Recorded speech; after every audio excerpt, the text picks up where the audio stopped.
A Strathpine GP who ambushed the country's most senior doctor and live-streamed a wild anti-vaccination rant is likely to be suspended immediately. Dr William Bay has been told he's a serious threat to Australia. Hiding in plain sight. My name is Dr William Bay and I'm a GP registrar. 6 years experience raging at a room of eminence with a camera on his chest, rolling and streaming live. Dr Professor Paul Kelly is a liar. He is gaslighting all of you. There is only a 0.27% fatality rate with the infection. Globally, 6.4 million people are dead, including more than 1,600 in Queensland.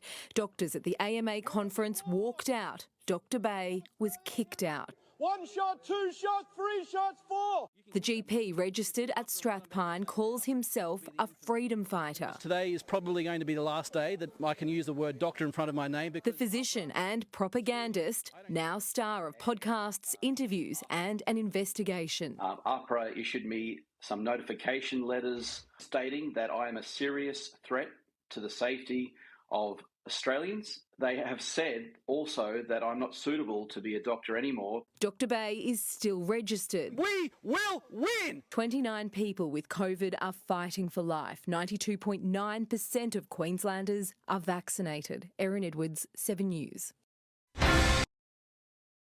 And today, Michael, we have victory because the judge in the Supreme Court of Queensland has declared that not only is my suspension overturned, but it was overturned from the day AHPRA ever tried to stop me from speaking in the first place. It's a complete victory.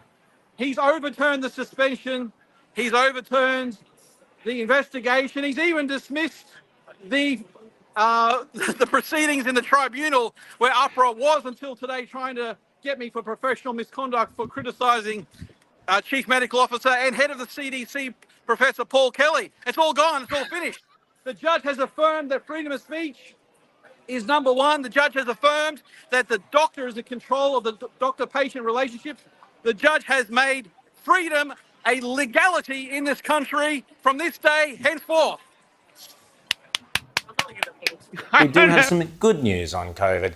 On Friday, I was thrilled to learn that in the Queensland Supreme Court, a very brave doctor, Dr William Bay, who again spoke his mind right at the beginning, as we did repeatedly every week on this show, against the madness of the lockdowns and the mandates and all of that rubbish. Dr William Bay was suspended for that, but the Supreme Court of Queensland stepped in and overturned that suspension on Friday, and I'm delighted to say Dr William Bay joins us now.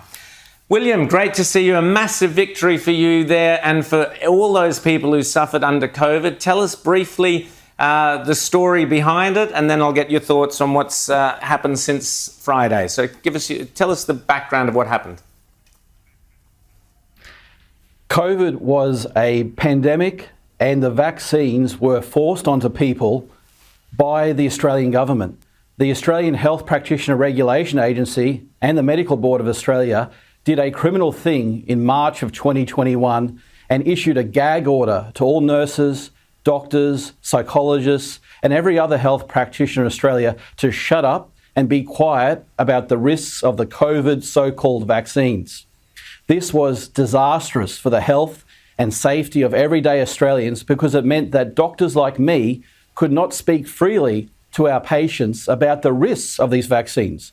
So whether you wanted them or not, you were effectively being forced into taking them without proper informed consent, which means you were given all the information about the risks and the benefits of these so-called vaccines. This was a criminal act by AHPRA, the Australian Health Practitioner Regulation Agency, and the head of the Medical Board, because they denied Australians the right to choose freely, thus being responsible for the injury and deaths of thousands of people in Australia. Deaths and injuries that could not be revealed by your local general practitioner or your cardiologist or your surgeon because we were prohibited by the medical regulator from speaking the truth. This is outrageous, and I'm so happy that the Supreme Court of Queensland has ruled that I had the legal right from day one to speak out against the vaccines. I did the right thing. I never broke the code of conduct, and now freedom of speech and informed consent has been vindicated. James. Well, congratulations for your bravery, by the way, on speaking out. 2 questions. Firstly, why didn't more doctors speak out as you did? And secondly, did you find doctors who were quiet publicly come and support you in private? Look, doctors are great people, they're intelligent people, but they are also human beings. So when a medical regulator with all the force and the might and the power of a large corporate entity in the government comes at you and threatens your career, threatens all the years of studying, your family, your career, your money, like they did me, and take it all away from you in just a moment for speaking out, I can understand why so many doctors and nurses were silent during this pandemic. That does not necessarily excuse the doctors and the nurses who stood quiet, because there is a responsibility to patients. There is a responsibility to protect them from harm and to tell the truth. Personally, I was able to get through this loss of career, loss of income, marriage breakdown, the whole 9 yards of intimidation from the bullies at AHPRA, because I have strong faith in God, and I want to praise Jesus Christ Almighty for guiding me through this glorious victory for truth in the Supreme Court on Friday. Caroline. Well, I want to ask you, Dr. Bay, what are the risks for people? I mean, because the vaccines are still being pushed. We just spoke to someone from a firefighting association. There are still mandates in place at some organisations. Tell us in your experience, what are the risks?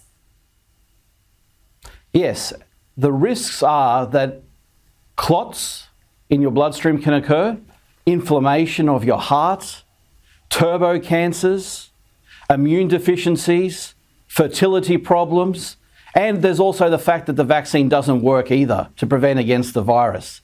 So there are many risks to having this vaccine, and these risks are certainly not relevant or appropriate to children. If anything I could get out today, my message would be do not vaccinate your children, because the harms and the risks of harms are simply not worth the alleged benefit, of which there is none. Oh, and we're talking about the COVID vaccine in particular. Yeah, I'm talking about the COVID vaccine. We should make clear the distinction, obviously, between childhood immunisations and the COVID vaccine for the children.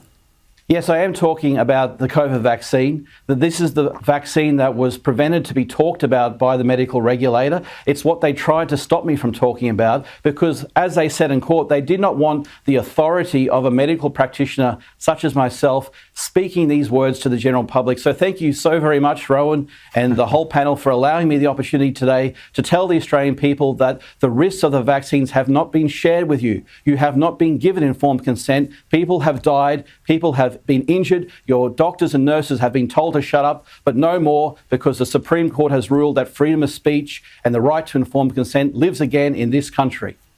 Dr. William Bay, fantastic. Thanks so much. Congratulations on your victory. That's a victory in the Supreme Court of Queensland. You're 100% correct there about informed consent. That was always my big issue, that the history of informed consent, if you look into that, it's critical that governments and other authorities do not interfere between the doctor-patient relationship. Doctor, congratulations again, and I'm sure you're still celebrating that victory.